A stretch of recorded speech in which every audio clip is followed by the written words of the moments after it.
Hello, everyone, and welcome to the show. It is Local Chat, episode 165. I'm your host, William Crosby. Joining me this week with shades pulled off is one Jake Terrio. Hello. Jesus Christ. Speaking of Jesus Christ, Ian Gibson is here, Judas himself. Hey everybody, I'm sorry that I was out of town last week and we couldn't do an episode, but we're back. Got a lot to talk about. Very excited about it. Man, you joke. Today's like the first day that I have felt not actually sick anymore. What did you do? I don't know. Karen had a cold, and then we just kept making sweet passionate love. And no, Karen had a cold and she stayed home one day, and then I was like, oh, I don't feel sick at all. And then I got a cold. I woke up Thursday, and then it's just been like that random cough. I took like a COVID test, and I took all these DayQuils and NyQuils and morning. It was all positive. Yeah, it was all positive, and so I took some ivermectin, and it just, I went and visited a horse in case that did anything. But yeah, I am feeling better now. But it was just annoying to constantly have to blow my nose and cough. Yeah, on everyone. Yeah, I heard there's some sort of like flu going around China, so it's there's all sorts of stuff going on. Oh God. See, there it is. Folks, Jesus. We are here to talk about video games. We have the empty chit chat section this week, which unfortunately means we can't weave that into the narrative.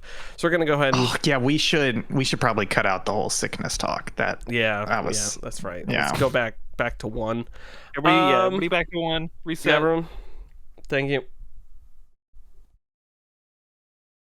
Games we've been playing this week. Damn.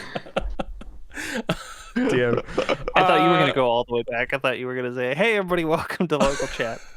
Oh, I thought about it. Let's get right into the games we've been playing this week. Let's start with Jake, because he said he had the stupidest games to talk about and that they were dumb, and he wouldn't talk about them very long. So let's start with Jake. Jake, what have you been playing? 2 games. One, Balatro, which I know has been talked about at length on previous Local Chats. God bless. Is awesome. So good. We've talked about on playlist, like the perfect just one more game, and it's definitely one of those where you're like, oh no, I can do better. I can do one more. Just one more run. But yeah, super fun, great art. I love the little CRT overlay, and I love the music, and I love just it's got good game feel. Like everything feels really good.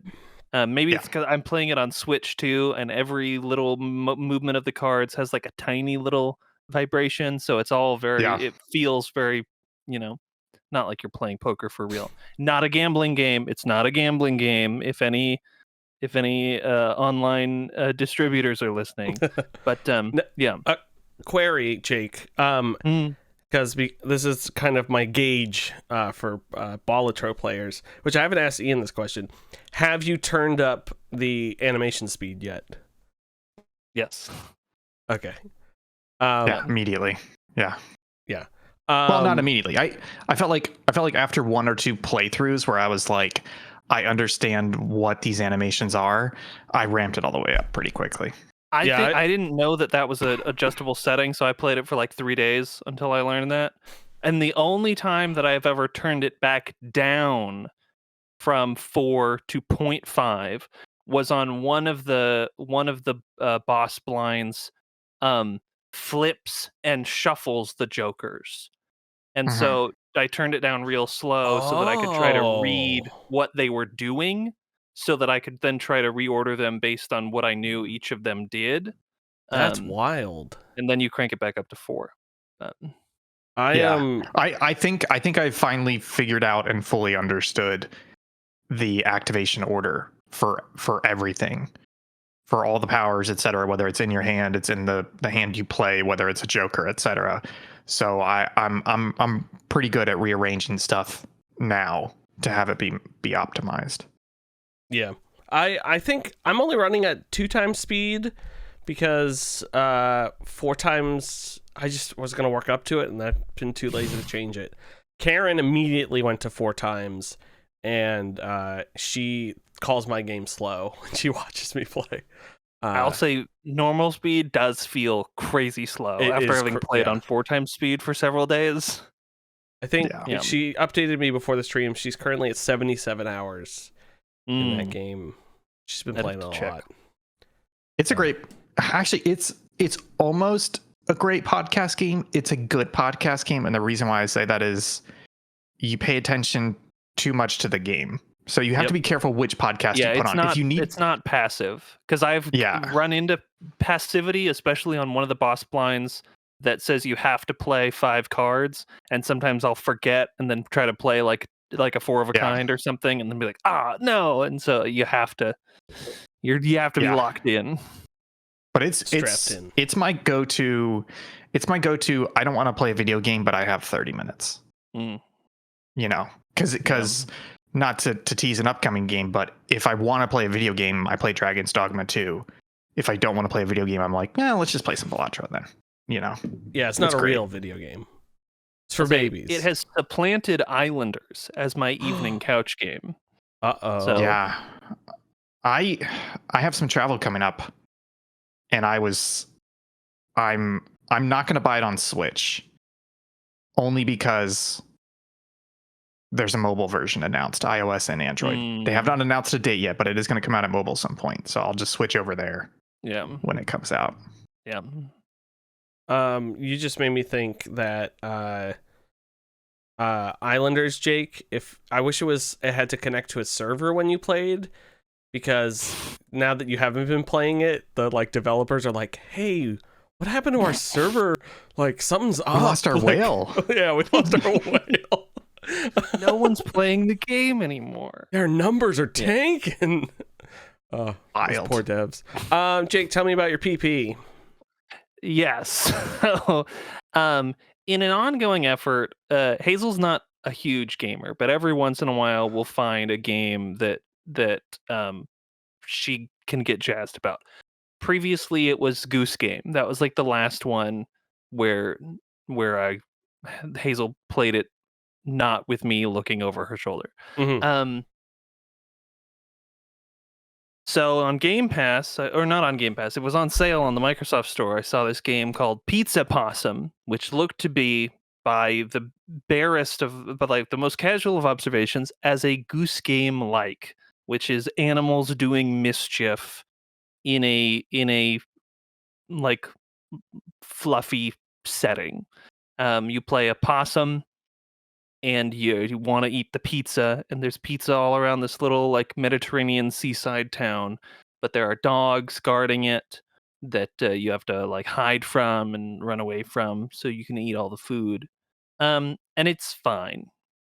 It's not as fun as Goose Game, I think, because it's a little bit more arcadey.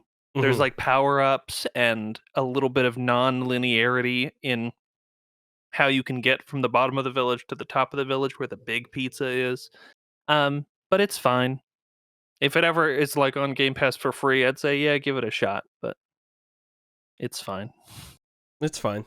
Well, yeah. You heard it here, they're going to put it on the box. It's fine. Fine. It's whatever. Ian, I'll go through my stuff before we hit the big double D2. I played some Guitar Hero 2 this week because Karen mentioned Freebird, and then I was like, I want to play Freebird in Guitar Hero. So I hooked up my Xbox 360, put Guitar Hero 2 in, plugged in the guitar, and I played Freebird on easy because I'm a chump. But it was great, and I had to calibrate. At first I failed it, and then I had to calibrate the audio sync because... Oh, the TV, yeah. 4K TVs. And then in between... Final Fantasy VII Rebirth, or not Rebirth, Remake, and Dragon's Dogma 2, there was a lull, and I played Dead Island 2, and that game sucks. I really hate that game. It doesn't feel good. I just none of it feels good. It just feels bad. I want to kill a bunch of zombies. That's wild to me because I how do I put this? You're wrong, because you can't hate that game. It's just a straight flat fucking 7, right? It's just okay. There's nothing terrible about it. The combat It's just doesn't okay. feel good for like I want to play it like Dead Rising, or even Dying Light feels different better game than Dead Island. But did you play Dead Island 1? No, I didn't play Dead Island 1. Oh, okay. Because that's the thing, is that it is recreating the Dead Island 1 feel, which is a particular type of melee feel. And I'm not saying it's amazing. It's I don't think the problem is that the game sucks. I think you just don't like that type of combat. Yeah, and that type of combat is particular to that series. I don't mind slow combat, but it just like feels weird to slowly fight zombies, and you have to like one-on-one most of them. Yeah, I didn't like it. Sorry, Ian. Didn't know you were gonna get so offended about Dead Island 2. I wasn't offended. I just feel like I need to defend it a little bit and be like, I don't think it sucks. It's just not for you. It's a pretty solid 7. Yeah, it's a garbage game. It's a 4. Hey, I'm okay with calling solid 7s garbage. I think we can agree on that. Yeah, I got to strive for 7. Better. Sure you do, buddy. Oh god. And then the other game I've been playing on my Miu Mini, which is quickly turning into my favorite game console ever created, is Breath of Fire 4, which is a JRPG from the folks over at Capcom. They made it for the PlayStation 1. I don't know if you've ever heard of it. And they made that all the way back in 2000. It is the 4th Breath of Fire game, and let me tell you something, folks. This game is fan-fucking-tastic. This looks really good. This looks very good. It is the antithesis of Fire Emblem, of Final Fantasy VII Remake, in the sense of, hey, what if instead of cutscenes, we just let you play everything, like, all the time? So you start the game off as one character, and you're like playing her little thing, and then she discovers you, who are the main character, and then there's a like flash side cutaway to another character where they're setting up like the big bad guy and this emperor who woke up after 3,000 years, and whoa, you're playing the emperor in these little cutscenes, and you're just super OP. You have tons of health. You're just wiping out soldiers and killing things because they're just like, hey, instead of just showing that in a cutscene, we'll just have you play it as if it was part of the game. And I was like, fuck yeah, absolutely excellent. So it has that going for it. If I didn't mention it, or you didn't glean it from the sound, it's like a JRPG going through that. I currently have 4 characters. One of them's a robot named Urshine, who's really cool. I know all these characters' names because they didn't ask me to rename them because they're smart and didn't ask me to rename them. So now I know all the character names. Another thing to go with like the show don't tell is you have to like lower the guy hands you this thing and he's like, hey, you got to lower the elevator, but it gets stuck a little bit. And so all of a sudden this dam breaks and there's mud coming at you. It cuts to like a widescreen shot of it, and you just put in the thing in the sluice gate and nothing's happening, and you realize you have to start spamming A to move the elevator down as the water's rising up. Nice. It's great. It's got great music.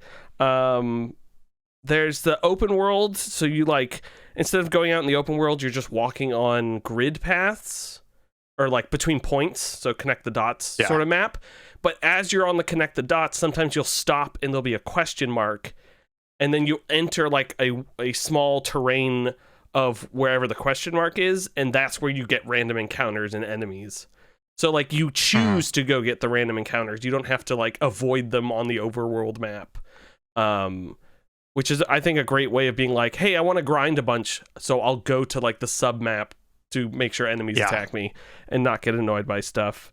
And then the other great thing that is wonderful about this game is everybody gets XP when you fight. Oh my god! Just everybody gets the XP. I mean, if the person's not like with you, is that 20 years before Pokemon did it? Oh, it's so good. I'm so happy you brought this up because again, I'm going on some trips soon, and I was like, I don't want to have to take the Switch. What if I just take my Miu Mini clone? And I've been thinking of games, and it's like Spirit Tracks, Breath of Fire 4. So yeah, give me these little forgotten gems. I'll definitely play them on the trip. So I've been doing it like it's my couch game, and then I have like only because I occasionally look at a guide and the person's like, I'm this level before I did this. So I haven't needed to go and level up, but I like at one point I just spent like an hour and went and fought a bunch of guys randomly. It has a really cool system where when you guard, you have a chance to learn the spell that's used on you. And then ooh, nice. They also have this thing where your main character like turns into like a dragon. They're like a dragon soul or something. They don't turn into a dragon. They turn into a guy with like dragon features. But you can combine spells. So like my one guy does burn, and then the healer, Neri, I think is her name, she'll do Sever, which is like a tornado wind. But if I do burn first, it turns it into fire wind, and then that attacks like the entire other side of it. So it's got some neat systems there. It's great. And you mentioned this before, but it looks fabulous. Everything sprites onto 3D environments, which looks gorgeous. Cool. The music's great. There's this one old frog captain who, like, they would time his cigarette. He had a giant cigar, and he would puff out in like tune with like the dips in the music. So like the music would stop, it would pause, and he'd blow out, and then the music would start up again. And he kept cutting back to him with the girl because he made her stay there. And he's like, now you have to massage my shoulders. Now you have to massage my feet. And it just keeps cutting back until you get back there. And it's awful. Piece of shit, that frog captain. Yeah, Breath of Fire 4, PlayStation, go play it. The other thing I was going to say, Ian, is I've just picked it up and kept going. Like, you don't feel like you're forgetting stuff or anything. It plays It's very linear, which is great. So yeah, that's Breath of Fire 4. That's Dead Island 2, and that is the other one I played. What was it? Guitar Hero 2. That was super fun. It is now time, Ian Gibson, to talk about the Dragon's Dogma 2 in the room, or as the game calls it, the Dragon's Dogma. I know. It's weird. And that's what their fucking Twitter account is. That's the hashtag they're using. It's confusing. I kind of understand why they're doing it, but also not cool, brah. But anyways, Dragon's Dogma 2. So I played about an hour of the first game a couple years after it came out, after Will had picked it up and was raving about it, and I bounced off of it. Nothing against the game. It just wasn't clicking for me. Dragon's Dogma 2, all the reviews came out and they said, hey, this isn't really Dragon's Dogma 2. This is just like the perfected version of Dragon's Dogma, the version that they always wanted to make. And people were like, this isn't going to be for everybody. Like, people, if you didn't like Dragon's Dogma, you're not going to like this game. The word they kept using was friction. They're like, this game has a lot of friction in it, and that makes it difficult, and that makes it frustrating, and that makes it hard. And if you're not willing to like put up with that and embrace that friction, which is deliberate design decision by them, then you're not going to enjoy this game. And I was like, that doesn't sound like fun. That doesn't sound like my type of game. And I'm like, but I feel like I was planning to buy this game to give it another shot.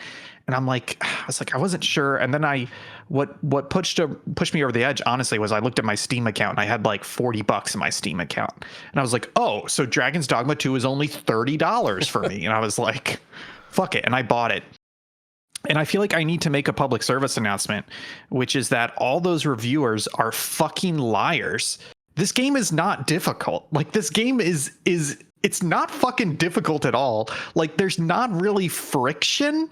Like, the friction they talk about And we'll chime in as you feel like, but they're like, oh, well, this game doesn't really let you fast travel. Like, there's two things you can do. There's like an expensive currency to like do the instant town to town, or there's like an ox cart. But even the ox cart is slow, and like you'll get attacked. And even if you try and so it wants you to walk between the points, because every time you walk between the points, like different things are happening.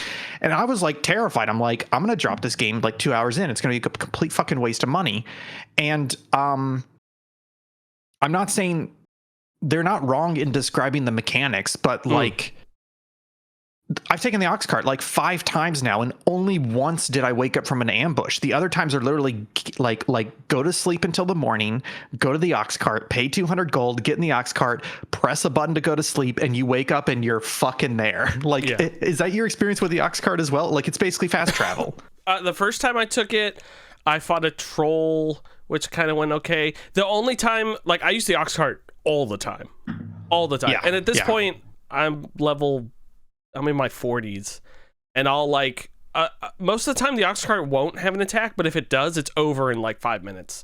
Because there's so many people there. Yeah, there's like 10 people. Only risk with the ox cart at all is when the ox cart is destroyed, you're fucked.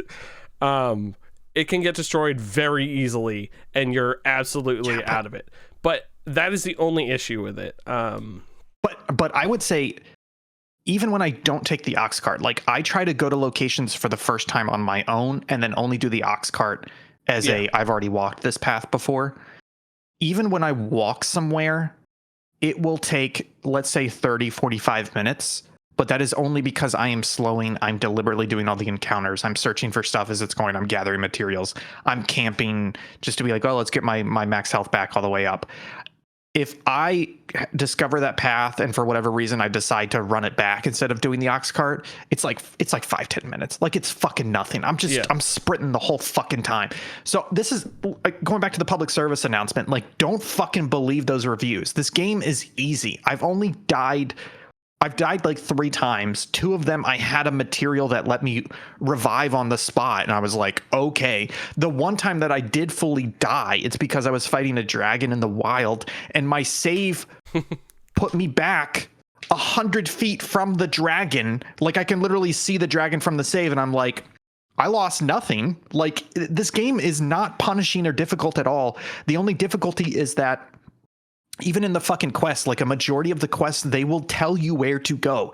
They will put it on the fucking map for you. Yeah. Or one of your pawns, as long as you pick a pawn with the ability, they will literally guide you to the location. And it feels more like the quests that don't have that specific call out, either from your pawn or the map, are not deliberate. It's because it literally feels like a bug, like they forgot to put it there. Because I've done like 30, 40 quests now, and it's only like 2 of them where there was no way to get a specific location on your map as you go through the quest. And it's I don't know, is that your reaction as well? Like, this game's not hard. Yeah. It's great. It's not hard. I don't understand why people keep saying this is gonna be hard, but you're gonna love it. You're gonna love the friction. That's not what's happening here. I think most people were like hung up on the fact that there was no fast travel, and thinking it was like some crazy thing to not have fast travel in it. Yeah. Even with the quest stuff, like I've had plenty of quests that don't have locations because they're like vague. It's like, oh, like someone asks you to do something and your task is just investigate about this. But in those situations, you can go hire a pawn who has done that quest and they know where to go. So it's like, it's not that hard. Like, that is the great thing about the pawn system, is if you need anything, just find a pawn who has either done it before or has like, is the opposite of like class or vocation of stuff what you need. But yeah, as far as like it being difficult or anything like that, it's just, no, it's not a Dark Souls or anything like that. It's very easy. I mean, I'll fucking say it. This is to me, this is what, there are caveats here, but I enjoy this game so much more than Elden Ring. It feels like a better Elden Ring to me. And the reason why I say that is it does have a little bit of that explore the world and you'll find stuff everywhere type of thing. It has that medieval thing. It has we've got a shitload of like weird equipment and weird ingredients and stuff that you can kind of interact with and deal with. The combat feels like a less punishing Soulsborne And that's great. That's fucking, like I said with the dragon, you know, like I didn't have the right build for that dragon. I got stomped. I didn't lose fucking souls. I didn't lose hours of progress. I didn't get spawned somewhere else. It's like, no, you're just back in it, right? But you have all these combat maneuvers and stuff, and it feels really, really fun. I think the best way to describe it is that it feels like there's a best way to describe it, but I cannot describe it because I've been struggling with it, which is that it feels like Japanese medieval times. It feels like Renaissance Festival made reality. It feels like LARPing the video game. And it's because it is portraying this particular version of medieval, and it leans into that. Like, for example, there are jails in the game, and they spell it, they call it a jail. They say jail. It's a jail. They spell it GAOL. They're just like, fuck it. We're just going to like put a weird pseudo medieval twinge on everything. And one of my favorite things is the pawns talk to you all the time. And that would be fucking annoying as shit. Except the way they are saying things is incredible. Like I like to run everywhere, basically. And so my pawns are constantly going, "Arisen, slow your feet, may we keep up." And then the other one says, "Let us endeavor to keep up." And it's just like as they're running after me, and it's so fucking good. Like the way that they've leaned into the medieval, but they've like made this like slightly cartoonish version of it is so good.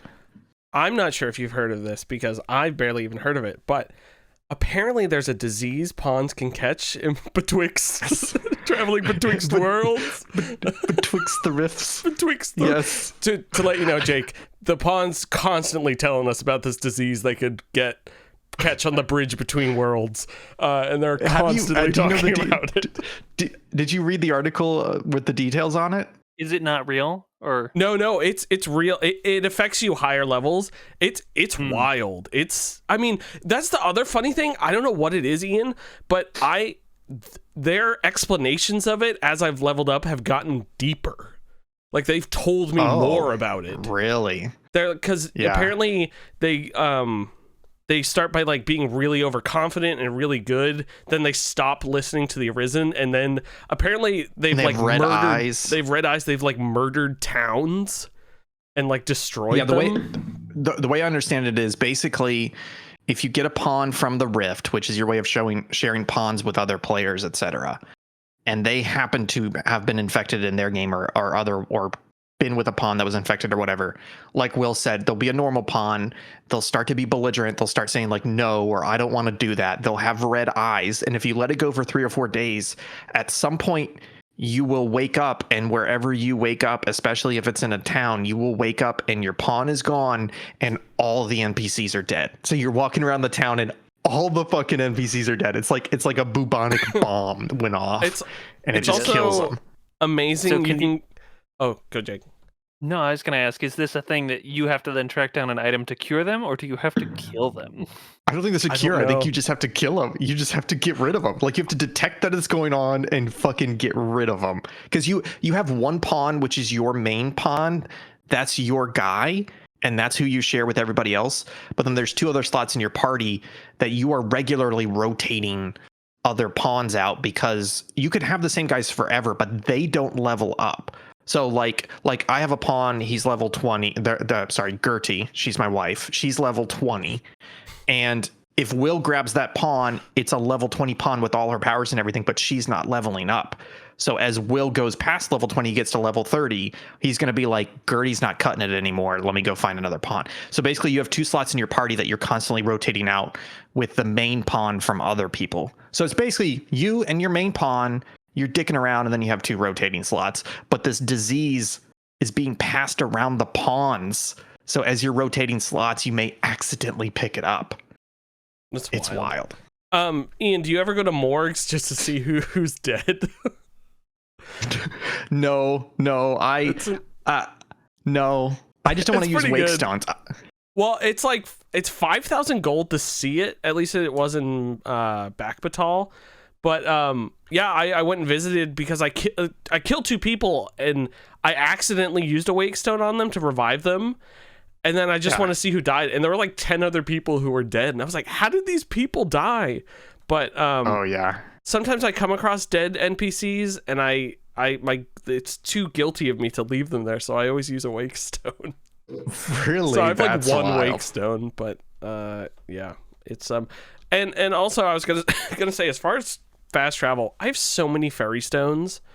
Oh really? I have like 15. I have like 2. I was just able to duplicate.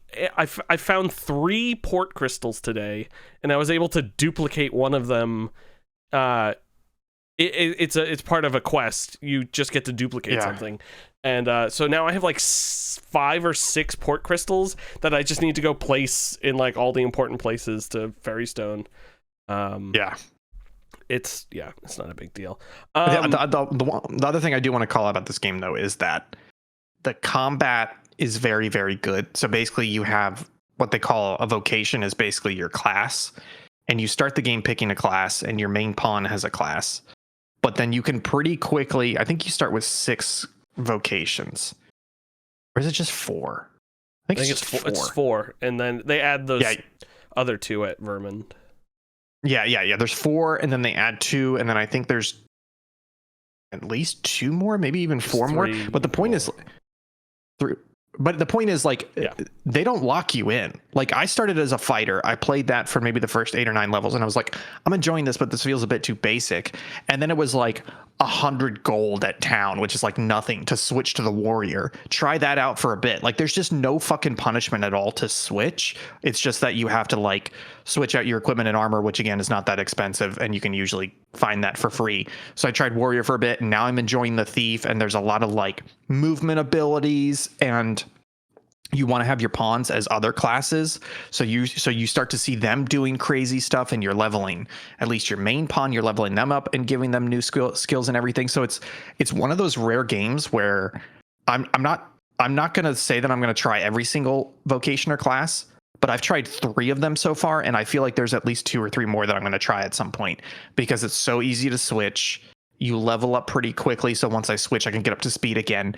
And my pawns are doing so much damage that it's not like I'm going to feel like super weak or vulnerable while I am switched. So the game just feels and plays very great. It's awesome. I've been switching up vocations a ton. Same with Slug, who's my main pawn. Been switching his stuff up. I've completed Fighter and Thief, and I'm almost done with Mage, and then the other ones I've all gotten to maybe 4 or 5. I need to go unlock. I just unlocked Magic Archer, which I heard is good. Ooh. And then I need to go unlock. I think Wayfarer is the last one that I need to unlock. Is that the one? Is that the one that as you level it up, it levels all the other vocations up? I can't remember. I tried Trickster for a bit, and that one sucked ass. It made me lose a quest. What's the premise of that one? It's a funny class. It's all about like deception. Like, you don't really do damage at all. You're just like guiding the enemy and tricking them into doing things. And your weapon is literally like those Catholic smoke balls things. And you're like flinging it around and stuff. So I switched to it when I got to Balatro, and I was like, oh, let me check this out. And then I walked into a bar fight, and they're like, oh, let's one-on-one each other. And I just had switched to it. I couldn't do anything, so I had to lose the stupid fight, and I was so pissed. But other than that, they've all been super fun. The 2 things I wanted to mention was the jailer, the like priest guy at the beginning with the staff. I made my way all the way back there, picked him up, and threw him off the cliff. I said, fuck this guy. Oh my god. You can throw anyone into the drink. It's great. Also, I met a character at one point who's like, hey, can you bring me to this other town? My back hurts. Like, I need to get to this doctor. And so we're like we're running. And normally when you pick people up, you put them over their shoulder and they wiggle out and all that sort of stuff. So we're running, and it cuts to a cutscene, and he's like, hey, wait up. Like, I'm like, wait up. And I'm like, fuck, I'm going to pick this guy up because, like, he's going to be annoyed. I'll have to keep dropping him, but I'll pick him up. So I go pick him up, and nope, I pick him up like this. like I'm holding him like this, and he's just perfectly comfortable. And I just ran him all the way to the town. Oh I was like, fuck yeah. That's great. And then today I've like been going through the whole map, and then I like realized I missed tiny little areas, and the map is fantastic. And the point I wanted to bring up about ox carts and not really much fast travel, and there's only 2 port crystals like permanent in the game, so it makes you travel a lot. But I have learned this map so well already that like I probably know this map better than the last 15 open world games I've played with fast travel.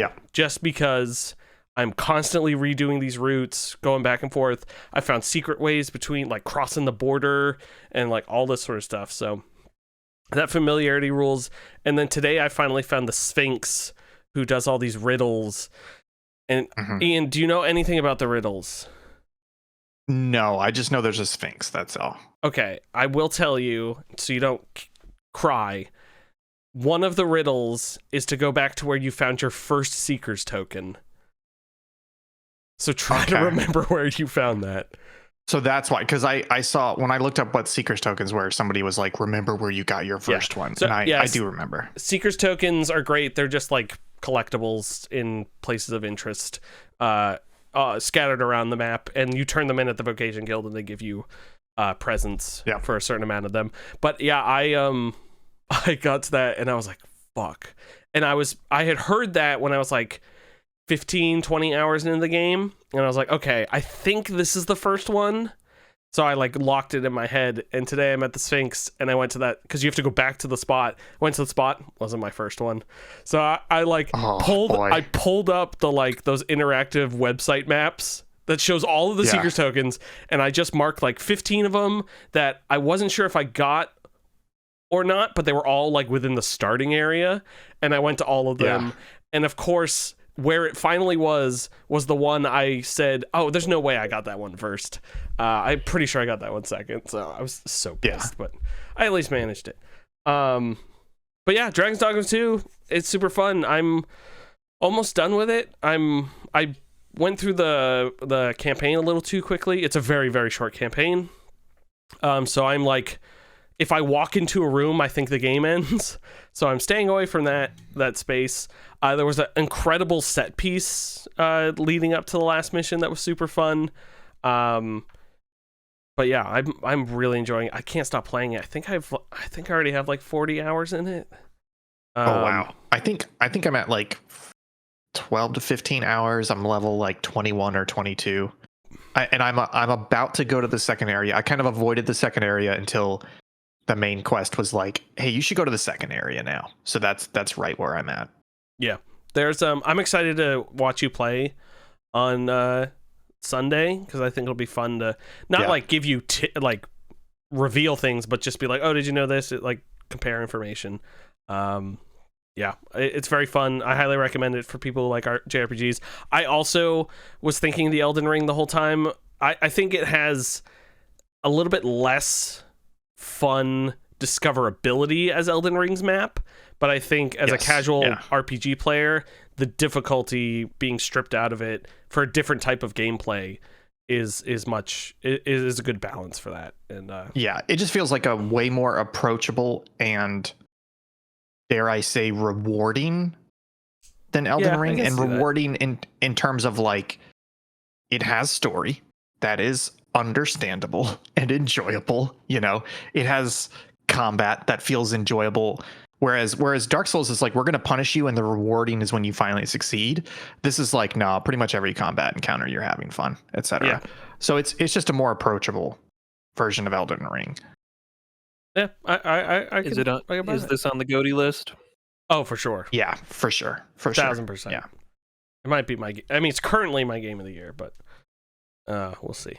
Noted. Yeah, I mean, other than Balatro, that's like tough. That's like in its own category. It feels unfair to give that game of the year. Yeah, part of it is how much do I love that game versus how much do I like the feeling of playing that game, you know? Yeah, like how much do I love that game versus how much do I love the addiction? The gambling addiction. I mean, no. Okay, Ian, Ian, newsman, please tell us all about the news. Okay, Time for the news. listen up. I'm sorry we missed last week because it turns out there were no joke, about 25 news stories from last week to this week, and a lot of them are important and we shouldn't skip. So let's get right into it. Let's talk about game news first. We have 8 pieces of game news here. I'm going to rip through all of them real quick, and then we'll go back and kind of discuss the ones you guys would like to discuss. So first of all, 1943 Rise of Hydra, Marvel Captain, what's his name? Captain America, Black Panther game. Got it. Who fucking cares?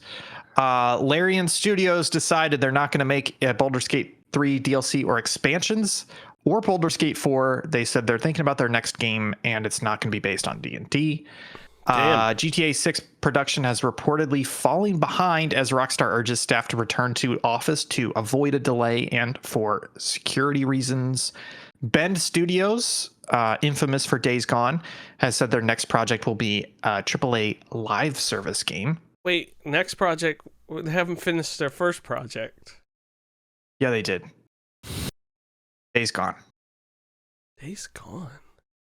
It's the biker zombie Sony PlayStation 1. Will, is this a bit? Oh, okay. I thought Will was doing a bit about I was the game thinking, being released in an what's unfinished what's state. that live service game that came out and it was a fake. It was a bait and switch. Yeah. The day before. The day before. That's what I was thinking of. Sorry. No, Days Gone. Yeah. Okay. Sorry. Anyways, Bethesda has said that the Elder Scrolls 6 is in active development and is actually in a playable state. Marvel Rivals, which is a free-to-play Overwatch clone, has been announced. Hellgate London's original creator has announced a new Hellgate game, and Judas, the BioShock-like from Ken Levine's studio, had some multi-hour hands-on reactions from several members of the gaming industry. Well, gaming journalism industry. Which ones of these are you guys interested? You want to discuss any of these piquing your interest? We're getting our first hands-on footage of Judas during Holy Week. Actually, yeah, that's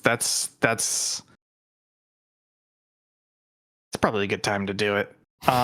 Did you guys see any of the Judas or read any of the reactions? See any of the footage? I saw some clips, same as I saw some clips from the Rise of Hydra game, because I guess people were like, "Oh, it's running in real time in Unreal 5." I was like, "Oh, okay." That's unreal. Judas it's space BioShock. They were trying to say narrative Legos, and it's non-linear, but all the gameplay reaction and all the footage is space BioShock. Are you guys excited for space BioShock? Yeah. I really don't have any emotional connection to the BioShocks broadly. Wow. The only one that I've played, and not even all the way through, is Infinite. I didn't play like BioShock or BioShock 2, or like I remember always seeing like the disc in the store, but I never played them when I was of an age when it came out. You should play BioShock, Jake. I think you would like BioShock. That'd be a good stream series. I would. Stream series. But yeah, I mean, I've heard they're good games, so if Ken Levine is making another one, it will probably be good. Yeah, I think that's the thing. I think you're right. I think the floor is 7. I think it would be ridiculous to expect this game to be anything less than a 7. The question is, how much higher will it go than that? Especially since it's been a while since he's made one, and BioShock Infinite was better than BioShock. It was a little iffy. It has some good in it, and it has some bad in it. So we'll see. I recently replayed it. It's the only reason I know. It's like a solid 8. 8.5. The real question is: the space BioShock game going to be woke?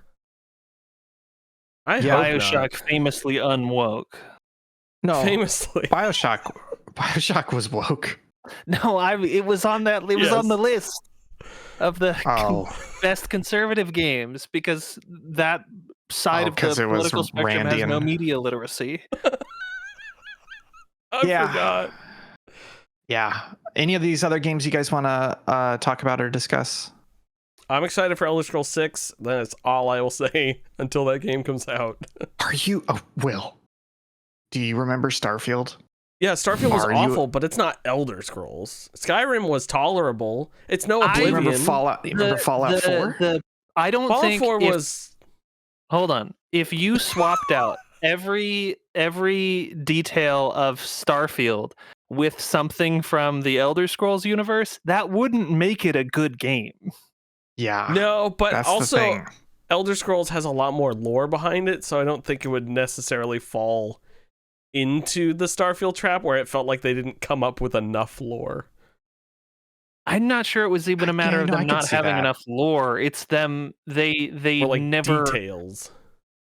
No, it's that they never like engaged with it. And Oh, when yeah, they did, yeah, they yeah, like yeah. ignored it. I mean, yeah, Yeah. I agree with you. If you plug and played, I mean, it would have to be a much better story and stuff like that. But I feel like there's a lot more in the history of Elder Scrolls to pull from to make Sure. a better Well, game there's- than coming up Yes. with Starfield. This will be the 6th one.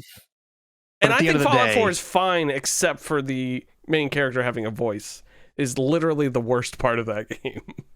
But I think it just goes back to what we talked about with Starfield, which is Bethesda has always made the exact same game with the exact same mechanics and the exact same quality. And when they first started putting those games out, especially around the Oblivion era and Skyrim, those games felt Oblivion felt ahead of its time. Oblivion and Daggerfall felt ahead of its time. Skyrim felt like the time for that game. And then Fallout 4 and Starfield, those games feel old now. And when you put them side by side, there's not really that much difference between the games. And so I've just completely lost faith in Bethesda. I feel like they are making the same game over and over again. And that game has had its time. And it was Skyrim. And that's it. Yeah, I mean, yeah, I can see that. I mean, Campfire Night's excited for Elder Scrolls 6. I mean, yeah, I think I'm just more excited I'm going to play it. Yeah, Yeah. for just like, because I want to go back to Elder Scrolls, you know? I think that's... I'm just extremely concerned. Yeah. Whereas before, like when I think about GTA 6, I'm like, yeah, that game's going to be minimum solid 8 out of 10, right? Like even with Red Dead Redemption 2, I wasn't a big fan of, but that was still a great game and it was fun to play through.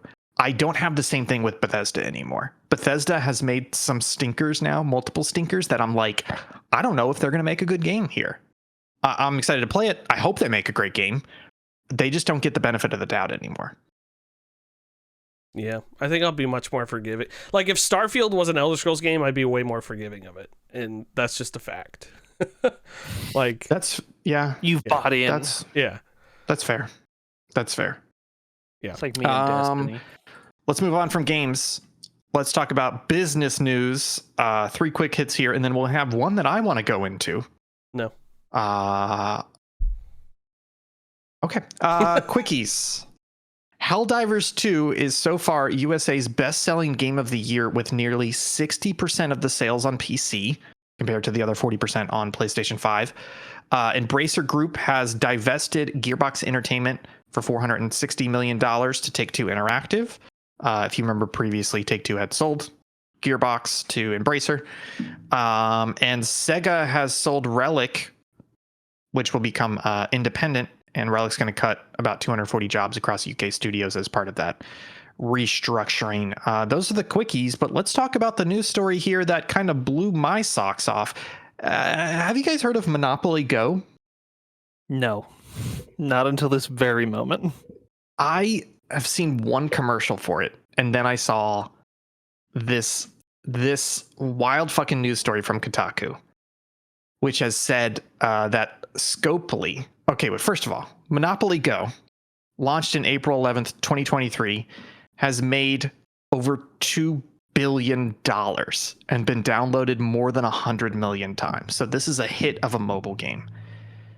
But to reach that point, quote, but to reach this point, Scopely, the studio behind the hit game, has spent nearly $500 million on marketing alone, which is more than what Sony spent on some of its biggest games like Spider-Man 2 and The Last of Us Part 2, end quote. So there's 2 things here, right? There's this mobile game called Monopoly Go that we as literally professional gamers know nothing about, have not heard of, but has done $2 billion in sales, 100 million people playing it. To the extent that its marketing budget is bigger than quadruple A games from first party studios. Is that fucking wild or what? I can only imagine it's because now in the era of targeted advertisements, I'm just no longer in the sphere where the robots that control the internet think that I want to see Monopoly Go. Somebody's got to be watching it. Like there's the commercials that I see on in ad rolls on Hulu or on YouTube. It's like the same 15 commercials, and I'll watch the same 15 commercials for a month. So I have to assume that there's just some subset of the gaming ecosystem, a large one apparently, that is getting fed hundreds and hundreds of Monopoly Go ads. Yeah. Moms, maybe. Probably.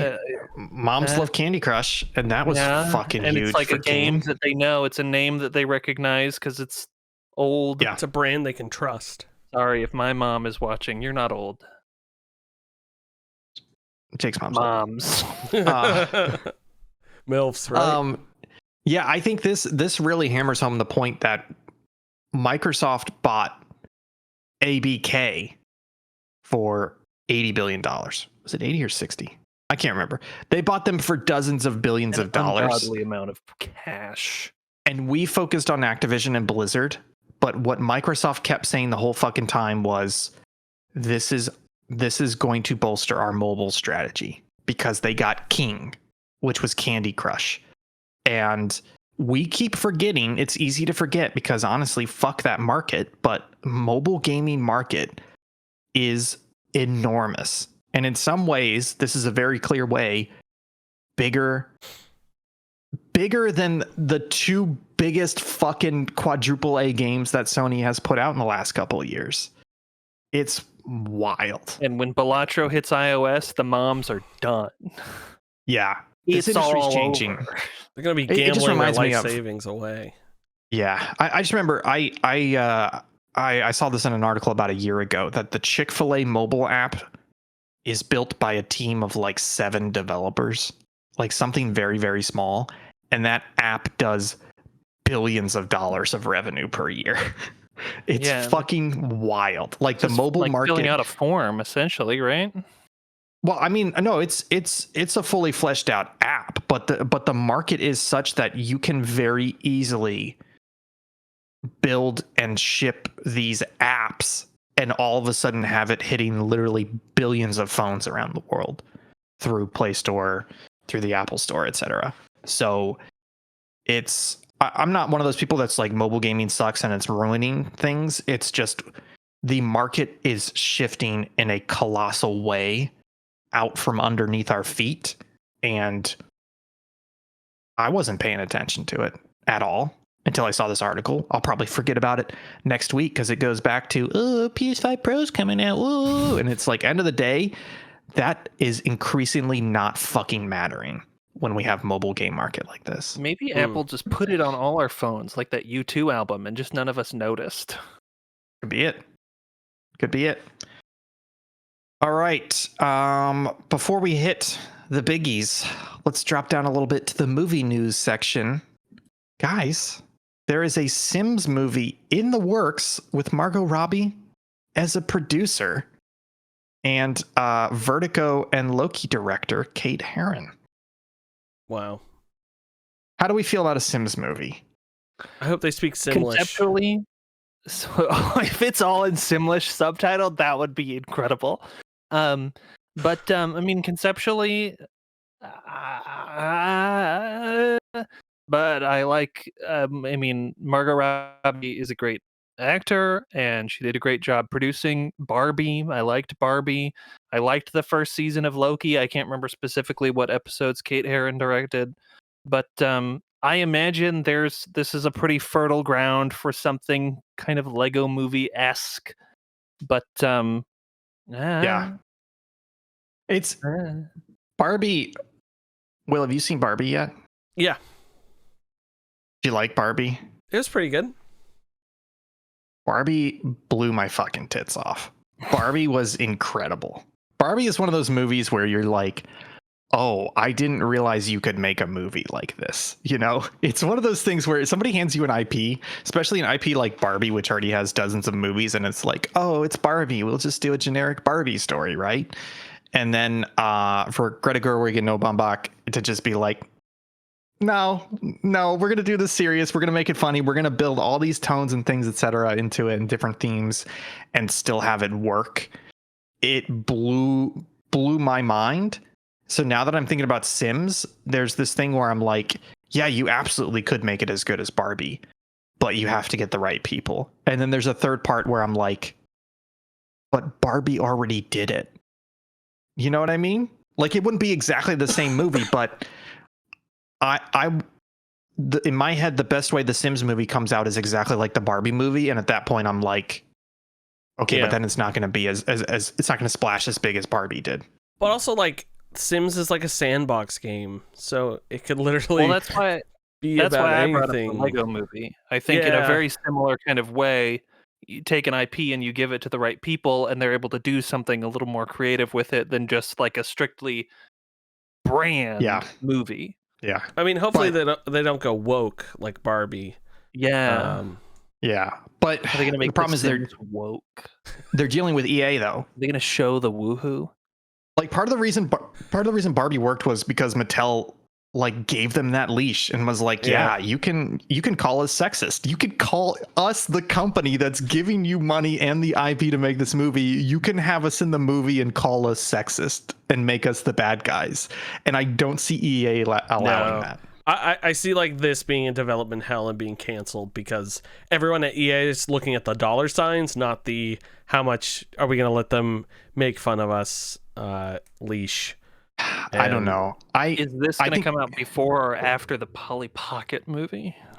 Oh, jeez. They should make a Micro Machines movie.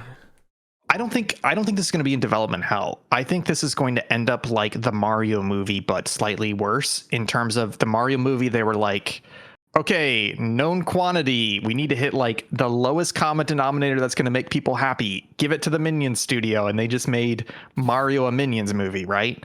And it works, but it's nothing fantastic. It's nothing stellar, etc. And it makes money.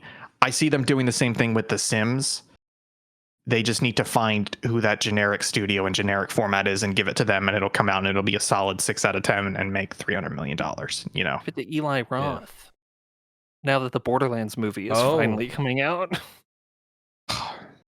the thing is, The Sims has enough appeal that there's no reason for them to put this in development hell. This is a ship it, like it was with Mario. Like, get that shit out there. People still know what The Sims is?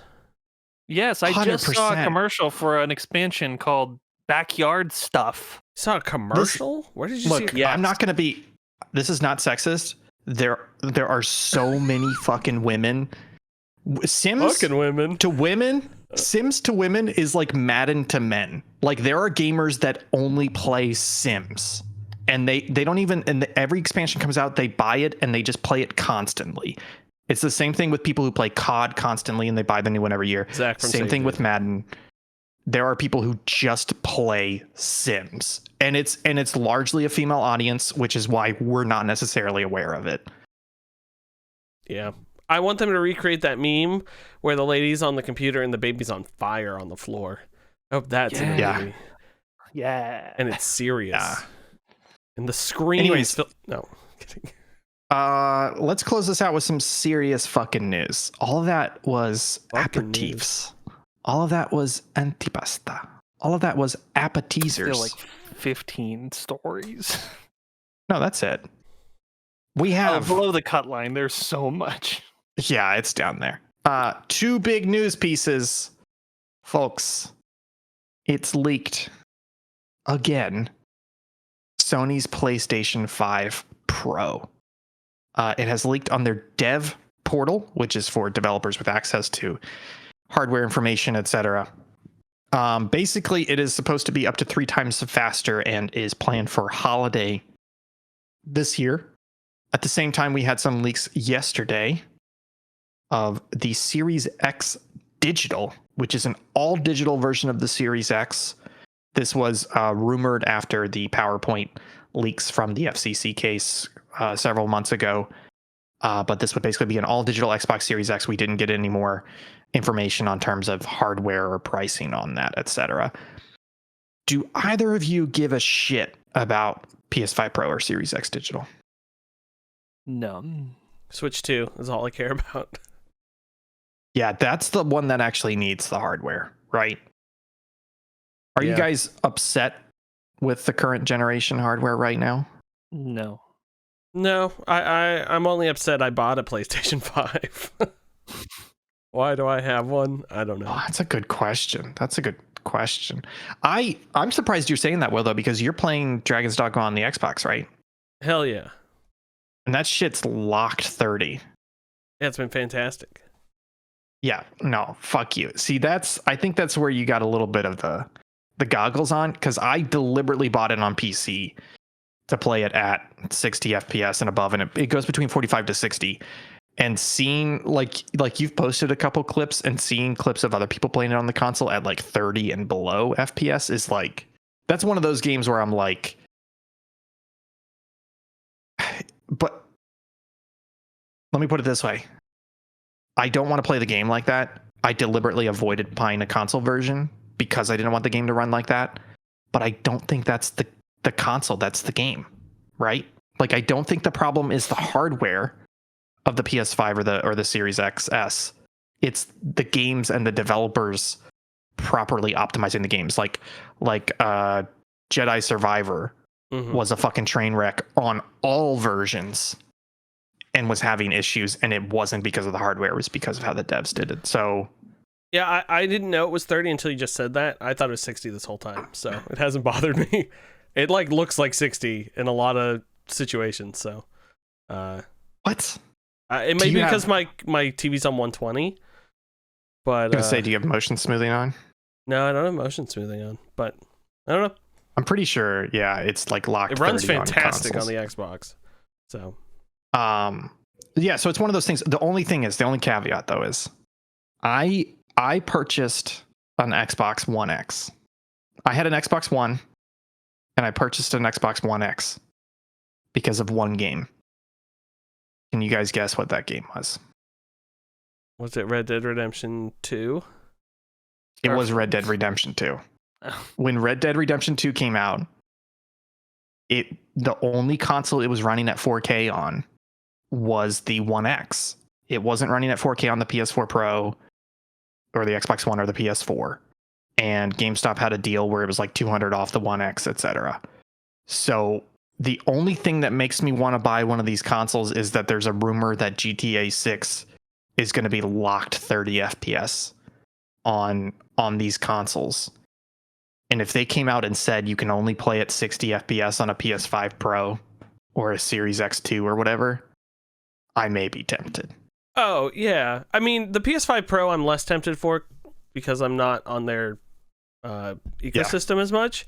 But this all digital Xbox Series X isn't an upgrade, so but the Xbox dev according to the rumors, not an upgrade. Yeah. So I mean, if they came out with an Xbox One X version of the Series X, I would definitely get it. And the PS5 Pro, like, I would think about it if they were like the GTA 6 thing, but just because I mean, I'm gonna put 60 plus hours into GTA 6. Like, at that point, it's like, okay, I'll upgrade to the next console to improve that 60-hour experience, etc. But it's just one of those things where this feels like the most worthless mid-gen upgrade, right? Like, all the previous mid-gen upgrades have been like, yeah, we needed that. This one, it doesn't feel like we need it. No, especially because there hasn't been that much. I feel like there hasn't been that much stuff that's pushed it where I'm like, oh, we need an upgrade. Like, this game isn't running very well on this console, Yeah. Jake, what about you? So you're on the Series S, right? Yes, I have the S, and then I still have my PS4, not Pro, just PS4, and then the Switch. I have, for my whole life, been broadly ambivalent to the console arms race. I mean, I think for a time it was because I would just play what I was able to play on the hardware on which I was able to play it, because I was just like, it's Yeah. video games are cool. But yeah, I feel like I'm not an engineer by any stretch of the imagination, but I do feel like we're kind of at a point where hardware advancements are the improvements are becoming less and less noticeable. So I certainly don't see why, like, the fact that a PS5 Pro would be 3 times faster than the PS5 doesn't really mean anything to me. Yeah. My brain doesn't really comprehend, like, okay, so instead of loading in a second, it loads in a little less than a second. I'm unsure Yeah. what that metric means. Um, I would not buy an all digital Series X though, because the only reason I would upgrade to a Series X is to have the disc drive for Yeah, playing that's a good Blu-rays point. and stuff. That's a good point. Because I feel like that's probably their audience there is it's either people who don't have an Xbox or you're a Series S and we say, hey, do you want that extra oomph? Mhm. But we'll offer a digital Series X for $100 less or $200 less to try and Yeah. get that upgrade. But from what I've seen from the Series S is a great console. Everybody seems to love it. The only people who complain about it are bad developers like Larian Studios. If you remember, they were the ones right before Baldur's Gate 3 came out that were like, oh, we're having so many issues with the Series S. Like, if it didn't exist, like, we would have had the Xbox version out, etc. Like, they were they were the ones shit talking the Series S, and then the game comes out, and it turns out it has a billion fucking issues across all systems. So there has not really been legitimate intensive criticism of the Series S as a lesser console. Well, So My only problem took out with it those is features, the size though, of right? the hard drive, but I've had no issues other than that. it just runs at 1440p instead of 4K. And there's some games where it doesn't have a like ray tracing mode available, but that's game by game. So worst case, you're playing a 1440p non-ray tracing version, but you're still typically hitting the same frame rates, etc. So it's like it's a budget console, but it doesn't really feel like a budget console. So that's where I'm like, I understand they probably want to do an upgrade because for Xbox, I'm talking about, you know, chips expire. You have to do a new model anyways because certain chips are going out of stock. So you have to do a certain amount of revision anyways. Why not go ahead and offer an all digital, make it $150 cheaper, try and get some more out there. They're struggling a little bit with hardware sales anyways. What I don't understand is on the PS5 side, like, they just got over the PlayStation 5 stock issue. Why the fuck are they offering a Pro? Yeah. It's weird. Especially, Plus the 6 is they're not that far away. Yeah, the 6 is like 3 or 4 years away. Yeah. And they're not going to make, if they're really offering a PS5 Pro, again, 3 times faster, they're not going to make money on the hardware. Like, they're probably making money on the PS5 now. Yeah. Because the hardware is cheaper. But all of a sudden you come out with a new console, you're going to subsidize the cost of the hardware just to get more people to buy it. Your hardware is already selling. So like on both sides, Xbox and PS5 Pro, I don't really understand the need to do this. This may be the fanboy me, but I think at least Xbox is doing like the half version where they're like, yeah, we don't feel the need to go all out. The console's good enough, but we'll do an all digital. We'll try and entice some of the people who haven't upgraded or haven't gotten an Xbox yet. It feels like the PS5 Pro is way too much effort. That's not going to pay off. Yeah. Yeah, I can see it. Either one. Yep. That's the news? That's no, sorry, we've got 10 more items down here at the bottom we've got to go through. No, just kidding. That's it for the news. Do we have a wishlist spotlight? We do have a wishlist spotlight. I get a lot of emails to the my Subpixel address. Most of them from fake emails about getting our. I'm reaching out to convey my sincere interest in the exceptional services offered by DevBatch.